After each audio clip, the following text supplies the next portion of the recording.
This episode is brought to you by Shopify. Whether you're selling a little or a lot, Shopify helps you do your thing, however you cha-ching. From the launch your online shop stage, all the way to the we just hit 1 million orders stage. No matter what stage you're in, Shopify's there to help you grow. Sign up for a $1 per month trial period at shopify.com/special offer, all lowercase. That's shopify.com/special offer.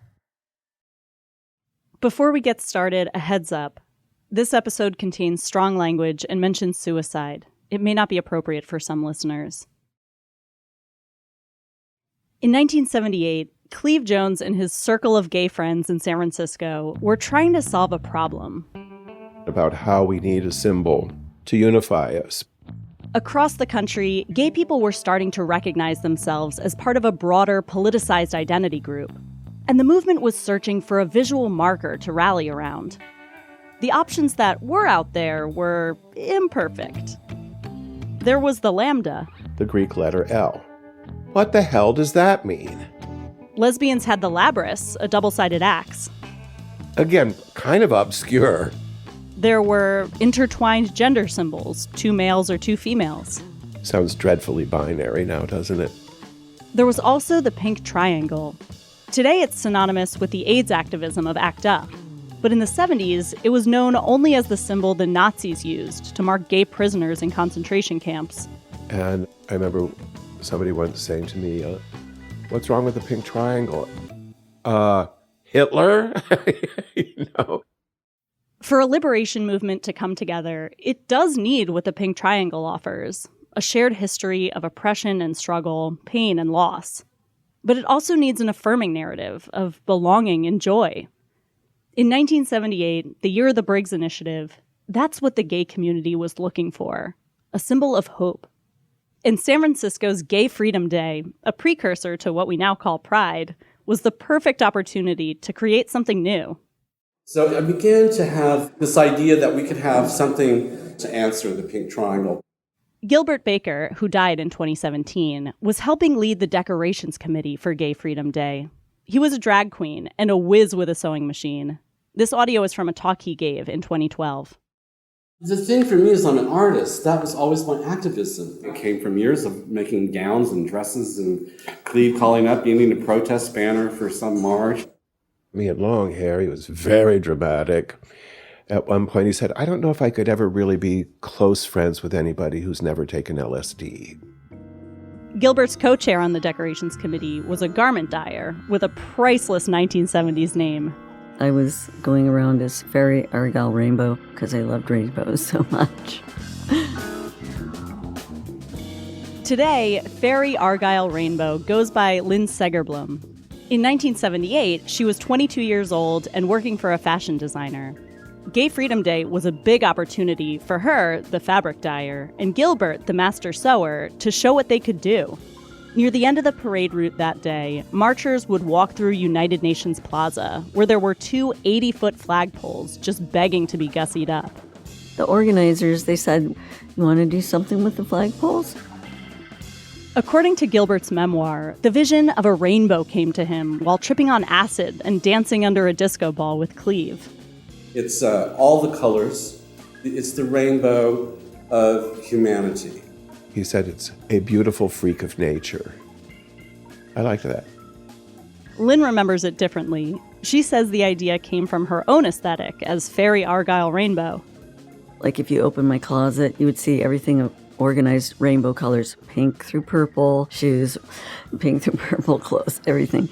Because I just love the rainbow and colors.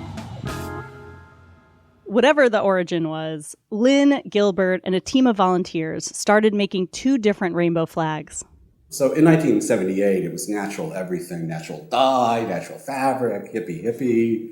They used soda ash, salt, and a lot of cotton muslin. We bought 1,000 yards. We used all of it. Dyeing the fabric was comically difficult.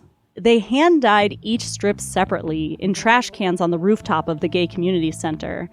The center didn't have hot running water, which they needed to mix the dye, so they had to fill pots with water downstairs, heat the water on a gas stove, then, wearing mittens, carry that boiling hot water up a set of stairs and a wooden ladder back onto the roof.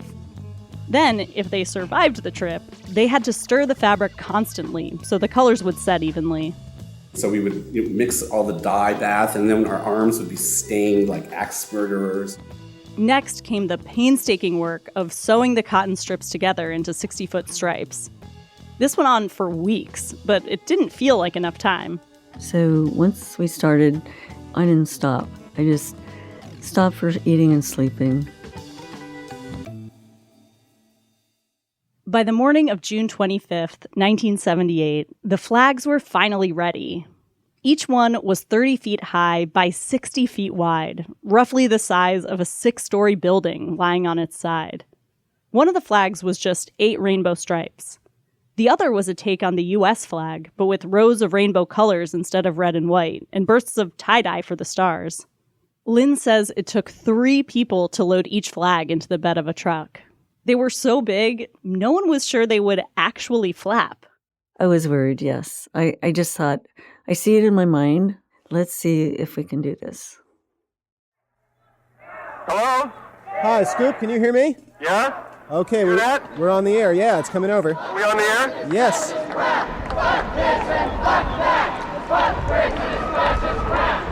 Well, that is the Bay Area Committee Against the Briggs Initiative. They're right in front of me.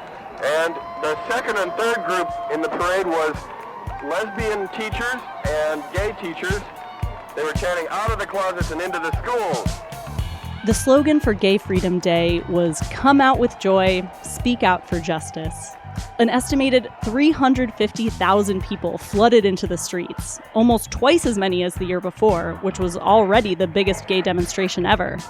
I think Briggs will probably win, but we're going to try our damnedest and display every bit of energy we have to counteract it. The parade may have been the largest gathering in the U.S. for any reason in the 1970s. People came from all over to be surrounded by their fellow gays, out in public, admiring each other and demanding respect. Here are gay fathers. Some really gorgeous men out here today. The San Francisco Gay Freedom Day marching band and twirling car. Oh, and are they twirling? Twirling up a storm. The whole parade was a marvel. And near the end of the route, when all those marchers approached United Nations Plaza, they saw something magical. 2 colossal rainbow creations flapping in the wind. They worked. Everybody was elated. They were just smiling and like, oh my God. Tens of thousands of people just beaming and pointing and so blown away by it. What do you think of the parade? You're two in the middle of it, tell. It's wonderful, wonderful.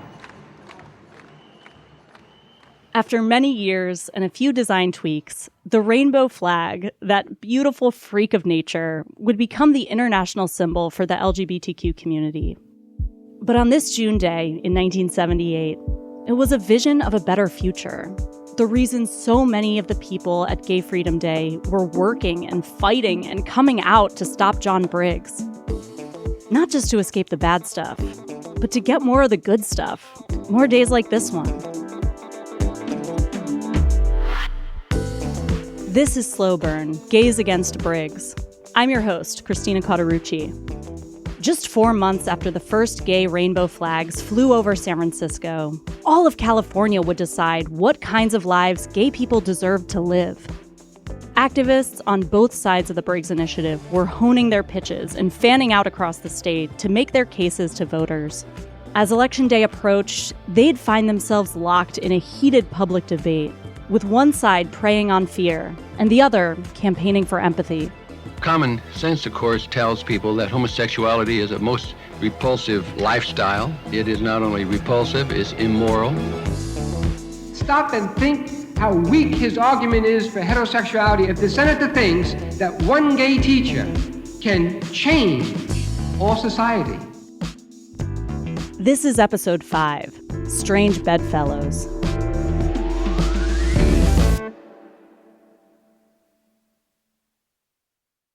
There's now a game-changing product to use before a night out with drinks. It's called ZBiotics. Let's face it, after a night with drinks, it's tough to bounce back the next day. You have to make a choice. You can either have a great night or a great next day.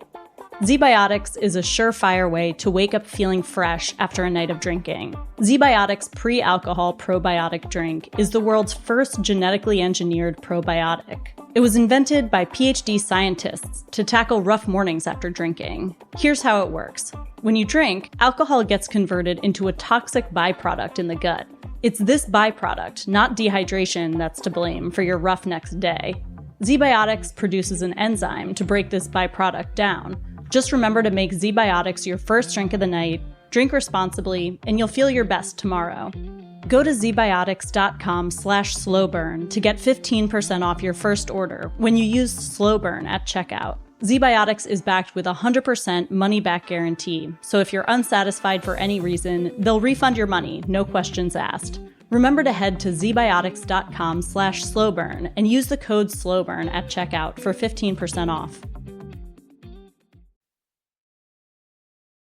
Despite the massive turnout for Gay Freedom Day, despite all the grassroots organizing, and despite the droves of gay people coming out to everyone they met, the reality was that John Briggs's gay teacher ban still looked certain to win. In early 1978, polls showed that 70% of Californians supported Proposition 6, and gay activists like Cleve Jones didn't think they had much of a chance to turn those numbers around. The general feeling was that we just had to keep engaging in battle after battle that we would lose. But every time we had this battle, there were more stories, there were more editorials, there was more exposure. Even if they lost the battle against Briggs, this was the time to show the state and the country who they really were. Everybody would understand that, yes, these people exist. There's rather a lot of them. And they probably live on our block, go to our church, work in our workplace, are in our family. These people, gay people, weren't confined to the growing gayborhoods in San Francisco and Los Angeles. When it's all done and the dust settles, people need to know we live in Modesto. People need to know we live in Bakersfield. At the ballot box in November, the votes coming from inland California would be worth just as much as those from the coast. So Cleve joined an effort to help gay people in small towns fight the Briggs Initiative on their own turf. The general scenario was I would take a Greyhound bus out to California's great Central Valley. Oh, and I would always dress very, very carefully. Really toned it down. I would wear, slacks and a nice shirt, no political buttons. I'd cut my hair by then. I didn't have the long hair. It was still wonderful. When Cleve got to one of those small towns, he'd go looking for people, closeted or not, who might be willing to organize against Briggs. Then he'd set up a meeting in a diner or a coffee shop, and he'd bring an envelope of cash. And there would be 3, 4, 5 very nervous people, glancing over their shoulders, speaking very softly. But we would say, here's $1,000, and here's how you get a postcard printed, or if you can find just one person who's willing to sign a letter to the editor for your community newspaper. Cleve found these conversations incredibly moving. Unlike his crew of out gays in San Francisco, many of these people stood to lose everything if they came out. It definitely made me smarter and more compassionate to really understand the risk that these folks were taking. While Cleve did his outreach, another San Francisco activist was on her own mission in the Central Valley. Her name was Amber Hollibaugh. Oh my God, that woman, what a force. She was tough, she was gritty, she was working class, and proud of it. I only went to high school and I never went to college, blah, blah, blah, blah, blah. I was really, boy, don't fuck with me. I am not apologetic. Amber died in 2023, right before we started making this show. The audio you're hearing is from a 2004 oral history. If you started from nothing, the good part of that is that you don't have a hell of a lot to lose. Amber was a high femme lesbian and a Marxist. She had bleach blonde hair and loved her jewelry.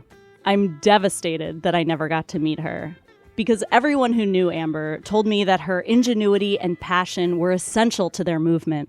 In a world so controlled by really brilliant intellectual men who were profoundly sexist, if you have any tendency to give up, you haven't got a shot in hell. In 1978, Amber started driving her van all over rural California to places like the one where she'd grown up. When I went back to all these working class towns and I had to begin talking to women who were never parts of the political movements that had sent me there about why they were living the lives they were living, it really humbled me.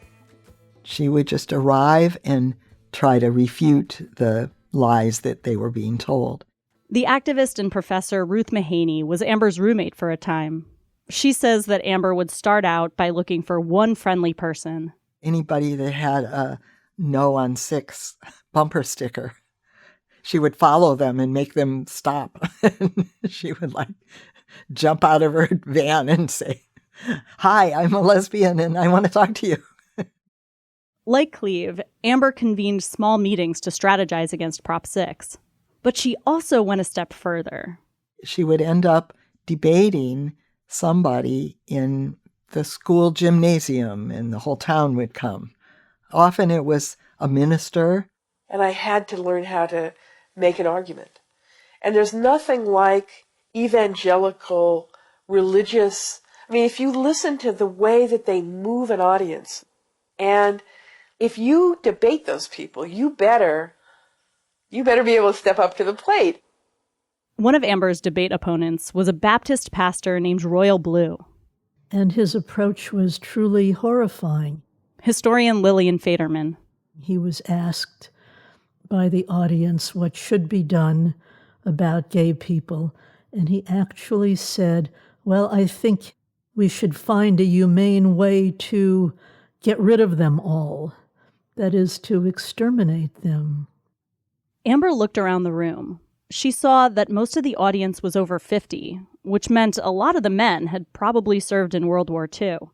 And she said, "Many of you fought against Hitler, and I think what you fought against was precisely that, somebody who was a fascist, who thought that genocide was the solution if you didn't like another group." And many people came up to her afterward and apologized for Royal Blue, said he's an embarrassment. We don't feel that way at all. Even though some people warmed to Amber, what she was doing was risky. She often slept in her van alone. And Ruth says one night, a group of teenagers found her at a campground. She woke up and they were pounding on the van and rocking it back and forth. She was afraid they were going to tip it over. But she just remained quiet and they finally left. But she said that night she was really terrified. Amber may have been scared, but she didn't stop. She kept driving her van from town to town, trying to meet people where they were and give them an outlet for all the questions they didn't know who else to ask. I remember her saying at one point somebody got up and was railing about, perversion and horrible homosexuals, and a woman stood up and said, "Oh, shut up, Henry. Now, what I really want to know is, how do I talk to my kids about sex?" In some places and in some families, the Briggs Initiative had brought sex into the open for the first time, and not just straight sex. They needed an honest discussion of these issues. And so she started talking about it. Here's how we have sex. She would talk to them about that? Yeah. We also don't have rights. We don't have the same rights that you have when we fall in love with somebody. Amber had a way of making gay life and gay hardship legible to straight people without pretending her life was the same as theirs. And if a simple conversation wasn't enough, she could always pull out a visual aid. We somehow fairly early decided that a good thing to do would be to produce a slideshow. Ruth Schoenbach was a leader of the Lesbian School Workers, an activist group. The slideshow that Ruth and Amber used was called Don't Let It Happen Here.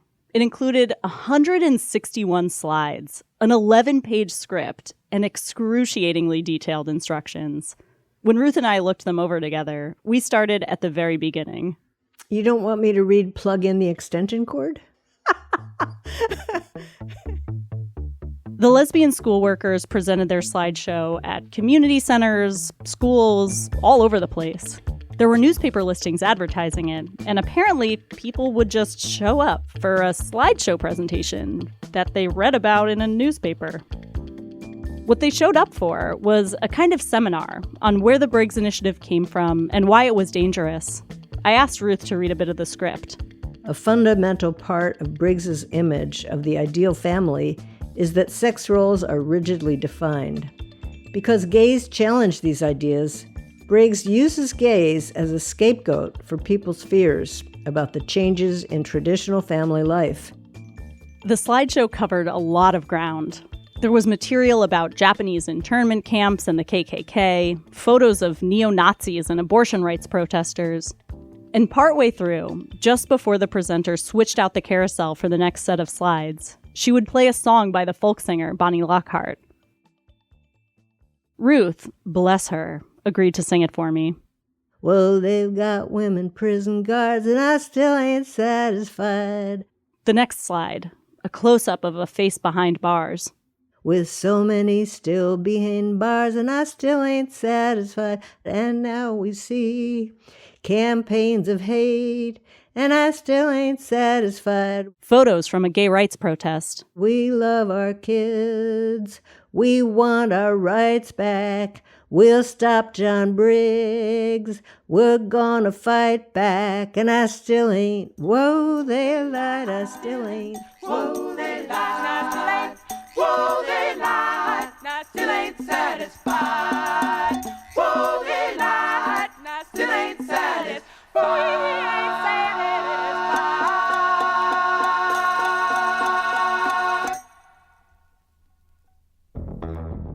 All these efforts to fight John Briggs were starting to have an impact. Polls taken in August 1978 showed that around 60% of Californians supported the Briggs Initiative, down from the 70% who'd favored it earlier that year. But time was running out. And one of the state's most influential politicians was about to weigh in. Ladies and gentlemen, Ronald Reagan. Good evening to all of you from California.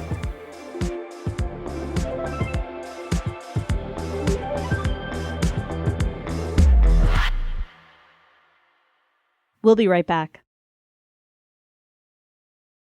This episode is brought to you by Shopify. Whether you're selling a little or a lot, Shopify helps you do your thing, however you cha-ching. From the launch your online shop stage, all the way to the we just hit 1 million orders stage. No matter what stage you're in, Shopify's there to help you grow. Sign up for a $1 per month trial period at shopify.com/special offer, all lowercase.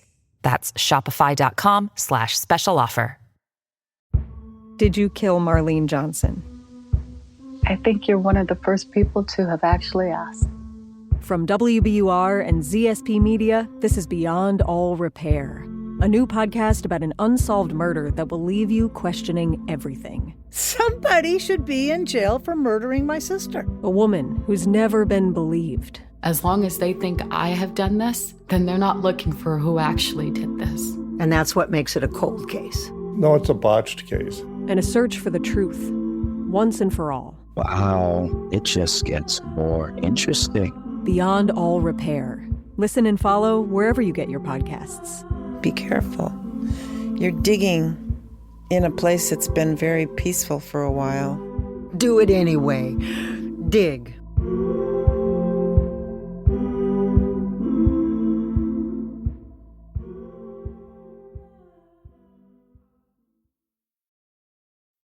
Can you describe for me your role in the Briggs Initiative? Yeah, my role in the Briggs Initiative was, having a law professor from Pepperdine to kind of give some legitimacy to the cause. In the 1970s, LaGarde Smith was a prominent public surrogate for John Briggs in the campaign for Proposition 6. Any teacher who is actively promoting, advocating the gay lifestyle that person probably is unfit to be a teacher in a classroom. Lagarde didn't just think that back then. He told me he still holds those beliefs today.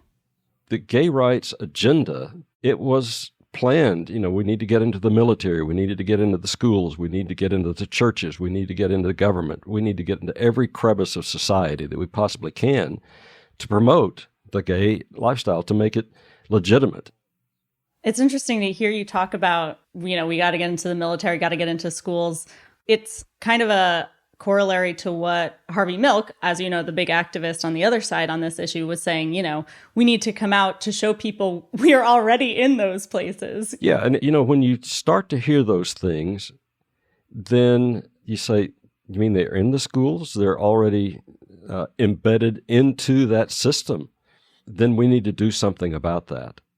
Lagarde had a much narrower interpretation of Proposition 6 than John Briggs did. He thought gay teachers would only be fired if they willfully and wantonly promoted homosexuality in the classroom. But Lagarde didn't hesitate to make the case for the Briggs Initiative in op-eds and media appearances. He also served as Briggs's wingman at a crucial meeting with California's most powerful Republican, Ronald Reagan. We're Americans, and we have a rendezvous with destiny. The door opens and you walk in and there's this incredible man. I mean, big, warm handshake like he'd known me forever. Ronald Reagan was the real deal. I mean, he had a presence that was just bigger than the silver screen. No people who have ever lived on this earth have done more to advance the dignity of man than the Americans living in this land today. Reagan had recently served 2 terms as governor of California, and he was looking like a strong presidential contender for 1980. Up to this point, he hadn't said much in public about gay rights, but Lagarde thought they'd have no problem getting him on board with Prop 6. Reagan was a conservative, and it would be a natural fit for him to back this proposition. 45 years later, Lagarde can't quite recollect the actual pitch they made to Reagan, but he does remember the former governor's signature jar of jelly beans. And I quickly pocketed some of those into my sport coat. They probably melted in the pocket later. He also recalls feeling a little embarrassed by the guy he was there to support. Senator Briggs, bless his heart, he looked like a typical sleazy politician, a used car salesman. I just defamed all used car salespeople, but it was just kind of a queasy feel to be around him. So, at one point, Lagarde pulled Reagan aside for a private word. I said, Governor, I said, if this were any other issue at all, any other issue, I'd be tempted to say that politics makes strange bedfellows. And he just had this great hearty laugh. And I'll never forget that part of it, that I made Reagan laugh. When the meeting was over, Lagarde still wasn't sure where the former California governor stood. And he and John Briggs weren't the only ones courting Reagan. I said, I need 15 minutes of the governor's time. Anti-Briggs activist David Mixner was watching the opinion polls. And with a little over 2 months until Election Day, the numbers didn't look good. David thought an endorsement from Reagan might be the only thing that could put them over the top. And he had a potential way in. I knew some men who worked for Ronald Reagan who were closeted, married and closeted, and Reagan advisors. How did you know them? Party! You just knew them from out and about? Out and about. I knew 1 or 2 of them as well as their wives did. Those Republican friends of David's agreed to a meeting. The problem was they were terrified to be spotted with him. It wasn't just that David was an out gay man. He was also a well-known Democrat. So the Reagan crew asked to meet in the Latino neighborhood of East Los Angeles, at a place where they thought no other Republicans would go. For dinner, lunch, or Sunday brunch, welcome to Denny's. Denny's was the working class diner, basically. And they wore, in the middle of summer, raincoats, sunglasses, and hats, like they were spies. When they all sat down, David made his case for getting some FaceTime with Reagan. How the community had come together, that we were so close, and what a heartbreaker it would be to get this far and lose. They said, well, we think you're smoking if you think that the governor is going to come out in your side. I said, probably am, but I want 15 minutes, guys. The Reagan advisors came around. David was thrilled, but he says other members of his gay rights group were livid that he was cozying up to a notorious conservative. How could you meet that man? Don't you know what he stands for? You know, you of all people giving him credibility. And I said, look, I understand. I didn't get clearance for this, but I have no choice as a campaign person. A couple of David's fellow activists said that even though they didn't like what he was doing, if he was going to lobby Reagan, he should at least look the part. And they took me shopping, so I got a new suit and a nice tie and a white shirt. And I always wore cowboy boots, and I said, I'm not getting rid of the cowboy boots. David went to the meeting with his business partner, Peter Scott, and Ronald Reagan greeted them warmly. Put his arm around me, said, come on in, boys, have a seat. Offered me jelly beans. I think I ate his whole jar of jelly beans. I was so nervous. Before he lost his nerve, David gave the former governor his spiel, which had nothing to do with gay rights. I said, well, you know, Governor, I'm worried about anarchy in the classroom. And Peter found this. He said, if you look here, in this paragraph, it says that if any child or parent accuses a teacher of being homosexual, it is required law that they are put on trial before a school board. David painted the picture. A student who's failing a class threatens his teacher. If you don't give me a better grade, I'm telling the school board you're gay. So kids would be able to terrorize teachers, and any sort of discipline and structure in the classroom would totally fly out the window. Kids will run the classroom. Reagan asked to see the piece of paper they'd brought with the text of the proposition. We pushed it over the desk, and he read it, and he said, those stupid fuckers. The meeting lasted for 45 minutes, half an hour longer than it was supposed to. And as he's showing us out, I said, can I ask you what you're going to do? And he said, no. I said, well, thank you for your time. David didn't know what to think. Had he done the right thing? Or had he debased himself for nothing? I couldn't sleep, couldn't eat. Had I let my community down? Had I let my ego out of control?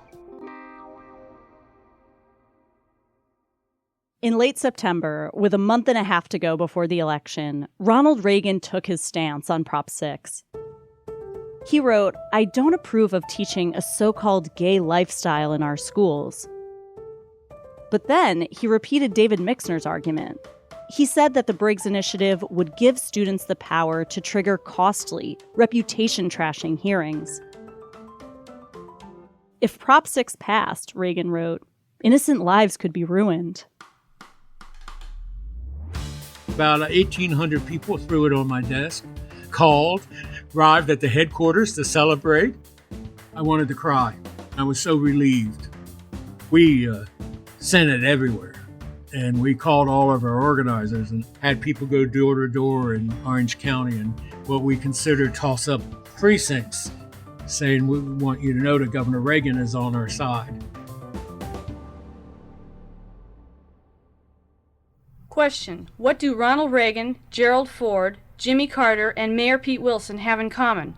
Answer: they all urge you to vote no on 6, paid for by San Diego Save Our Teachers. For John Briggs, Reagan's statement felt like a betrayal.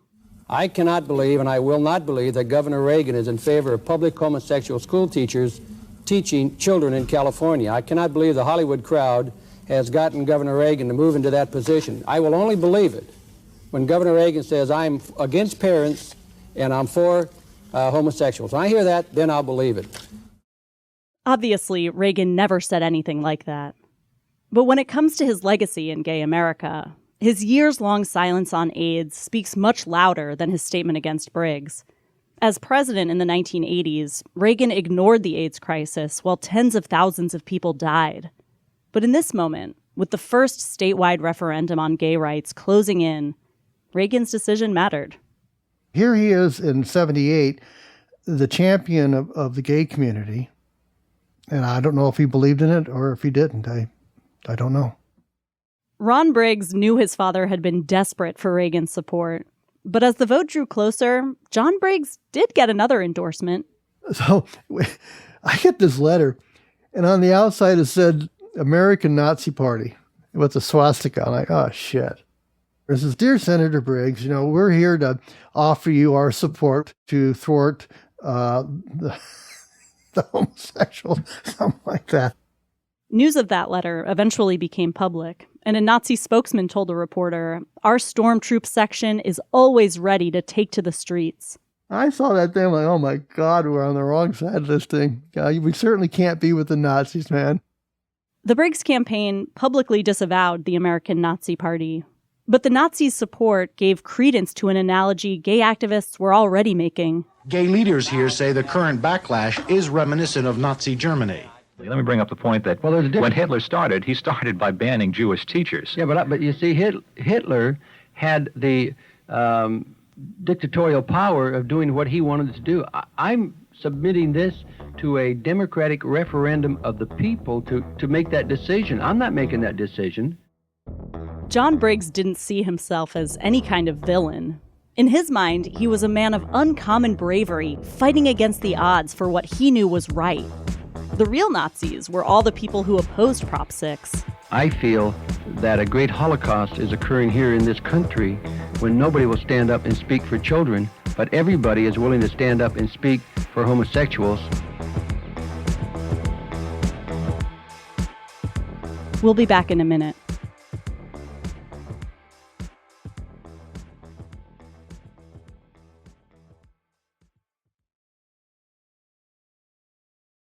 In the final months of the anti-Briggs campaign, Harvey Milk was an unflinching champion for gay Californians, channeling their anger and making a powerful case for gay rights.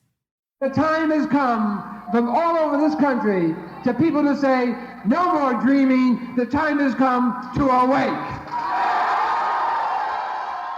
But in private, Harvey was drained, struggling to balance his responsibilities to his district, the city, and the entire gay community. Not a lot of joy in those months. Harvey's aide, Ann Cronenberg. So we're at City Hall. We're trying to do all these great things. Harvey is burning the candle at both ends. This was really a hard period of time. At this point, Harvey was nationally known, but he was barely making any money. His car got repossessed.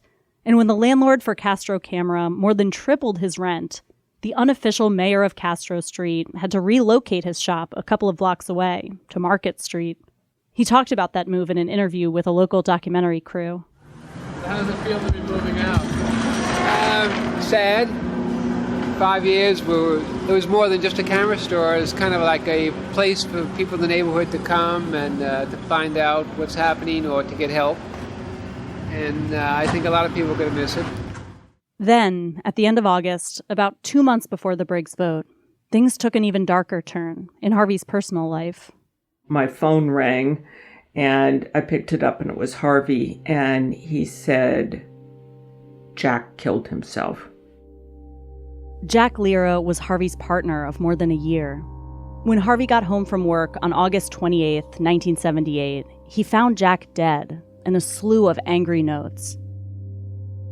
And it was this whole trail from the front door that led back through the apartment into the back room.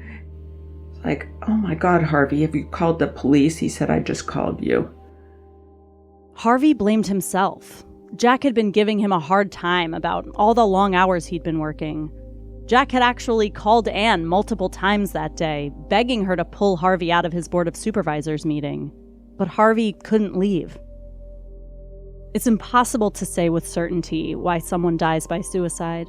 But suicidality was commonplace in gay communities in the 1970s, and Jack had tried to take his life twice before, His father was reportedly abusive, and Anne says his family was extremely homophobic.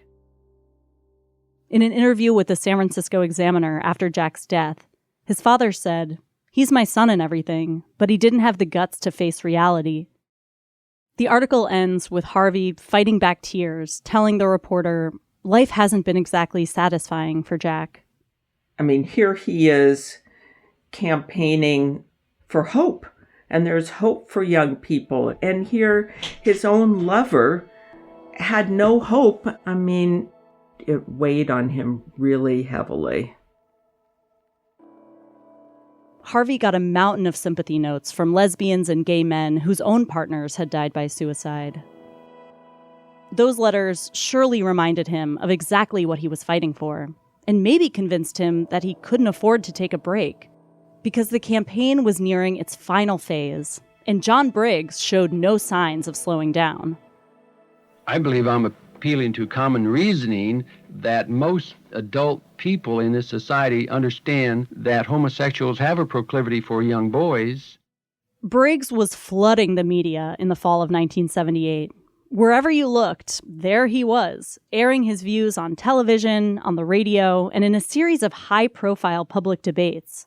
He would debate almost anyone so long as there was a camera rolling. That meant that taking him on became a whole community effort. We needed to win an election. I couldn't stand there and publicly spit on him, so I had to do it verbally. That's Larry Berner. You heard about him in our second episode. He was the second grade teacher that the Briggs campaign turned into a poster boy for the homosexual menace.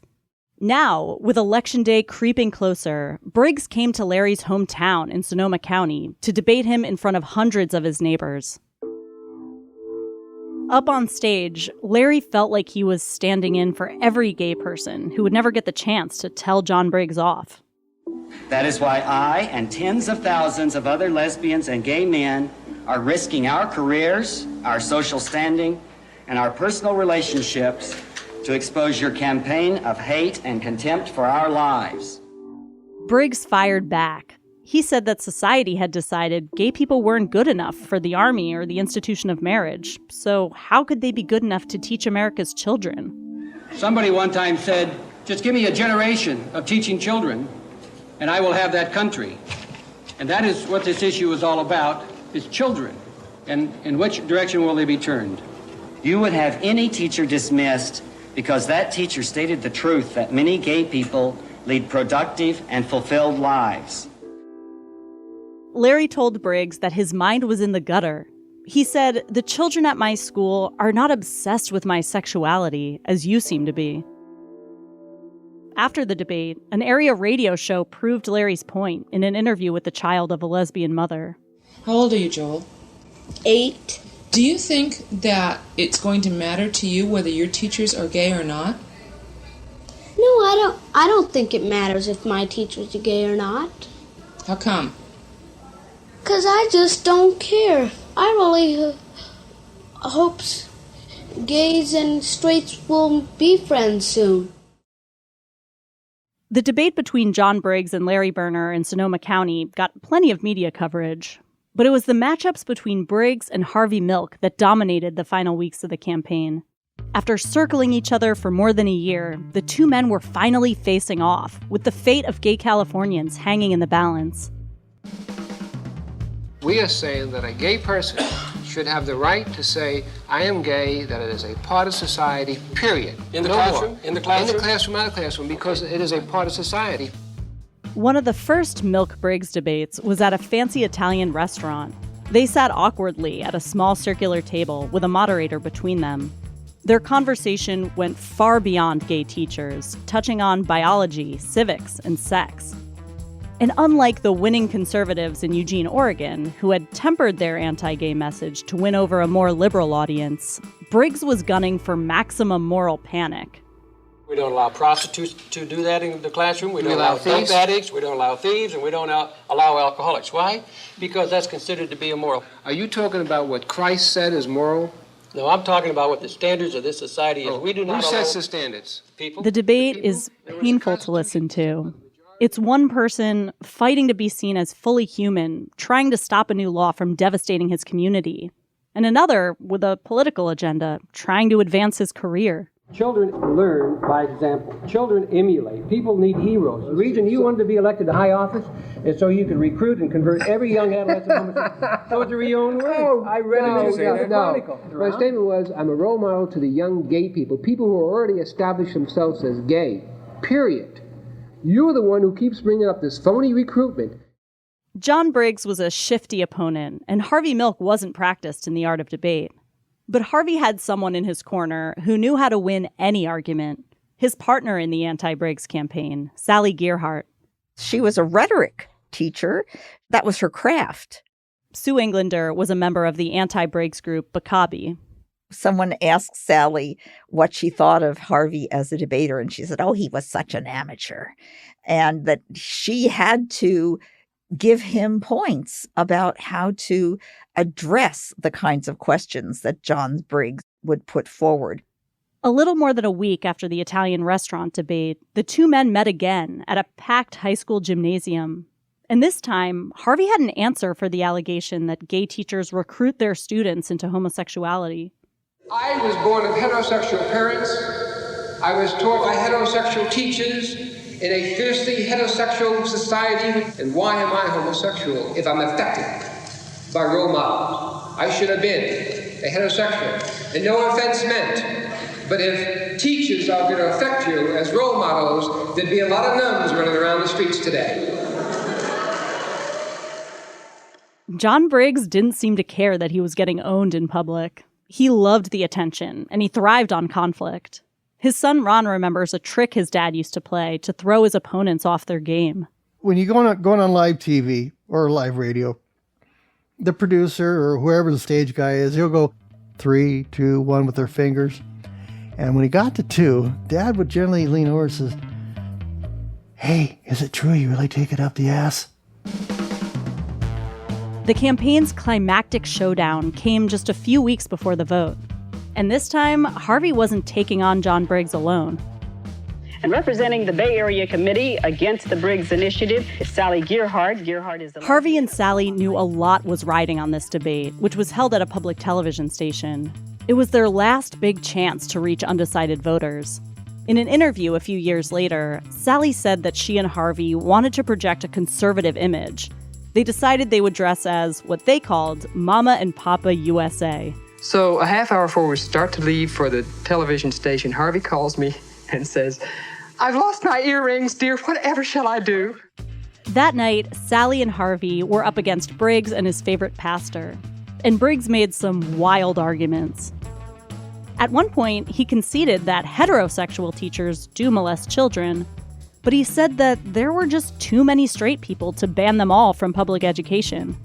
The fact is, at least 95% of the people are heterosexual. If we took heterosexuals out and homosexuals out, you know what? We'd have no teachers. We'd have no teachers. No, just that. No, I'm saying that we cannot prevent child molestation, so let's cut our odds down and take out the homosexual group and keep in the heterosexual. Well, Harvey laughed at Briggs's absurd logic. Sally was ready to pounce.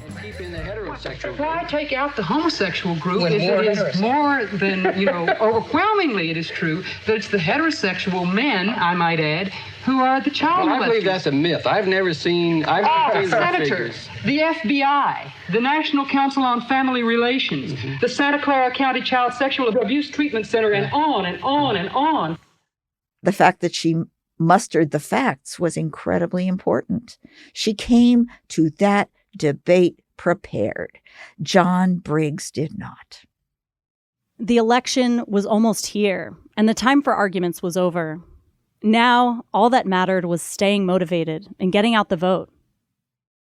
Today I stand and say, we as human beings, if we are gay, if we are transsexuals, we stand and say, we need our rights now, right now. Gay activists were doing everything they could to win. But one leader in Sonoma County told a reporter they were also preparing to lose. Well, we're trying to set up some kind of crisis counseling right now to prevent people from becoming totally depressed, suicidal. I would also advise people who are watching the election returns and feeling that to not watch them alone. for the people who'd come out of the closet specifically to fight the Briggs Initiative, especially teachers, it felt like their whole lives were on the ballot. But it wasn't just the gay teacher ban they were worried about. After the failures in St. Paul, Wichita, and Eugene, it was clear that this vote would signal the trajectory of gay rights in America. If Prop 6 passed, there was no telling how far the anti-gay backlash would go. The entire movement was at stake. And now that the vote was here, the potential consequences felt terrifyingly real. Cleve Jones. Yeah, we were afraid. I thought there was the possibility that this was going to be the beginning of a really horrifying wave of repression. Harvey and I had many late-night conversations about what we were going to do when the tally was posted on television and people knew we'd lost. What was your plan? To get them out of the neighborhood before they burned it down.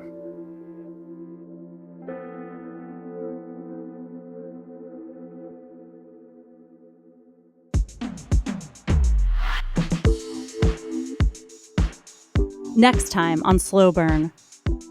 The votes roll in, and gay teachers await their fate. I remember one guy started to cry. Because, you put your whole soul into it. What the fuck is wrong with California? And an unthinkable act of violence shakes San Francisco and the nation. One of the hardest things in this job is to report news like this. We have just gotten news across the wire, and reports are that they have been killed.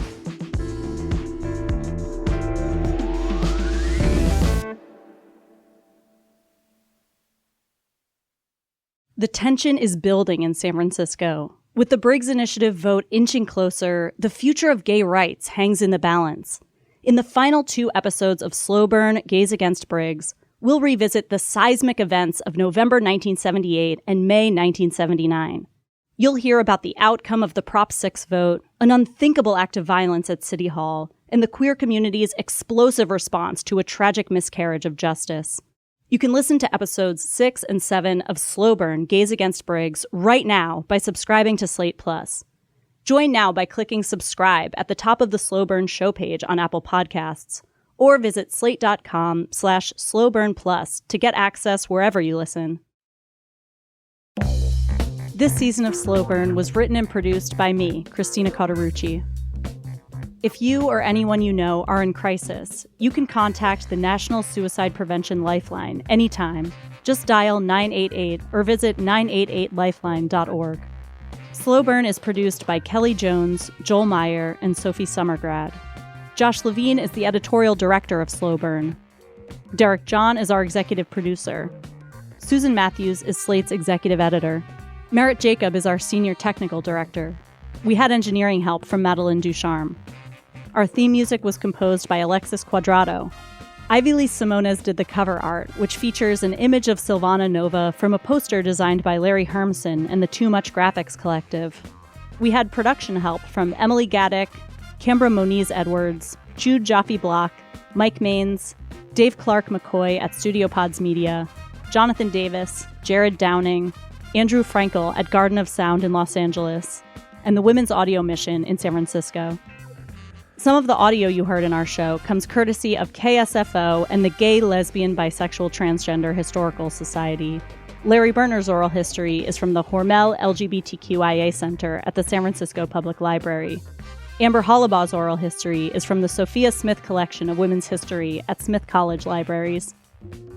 Special thanks to Isaac Fellman at the GLBT Historical Society, Lillian Faderman, Rami Khalil, Fred Fegis, Rachel Strom, and Deb Greenspan. And to Slate's Evan Chung, Madeline Ducharme, June Thomas, Brian Lauder, Katie Shepard, Seth Brown, Katie Rayford, Caitlin Schneider, Alexandra Cole, Joshua Metcalf, Heidi Strom-Moon, Hillary Fry, and Alicia Montgomery, Slate's VP of Audio. Thanks for listening.